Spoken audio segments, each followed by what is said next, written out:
This is ULEFONE Note 13P, and today we would like to show how you can set Opera as your default browsing app on this device.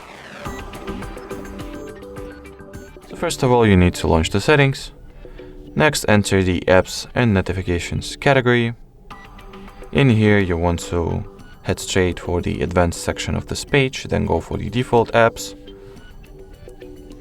At the Default Apps page, open the Browser Apps section, and in here simply select Opera by tapping on it. And that will essentially mean that you have successfully set Opera as your default browser on this device. That is also the second way to do that directly from the Opera application itself, so let's launch it.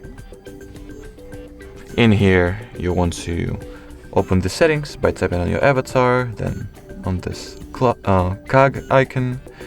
And next, at the settings page, simply tap on the default browser section, click on next, select Opera and choose to set it as default option. And that will also mean that you have successfully made Opera your default app for browsing on this smartphone.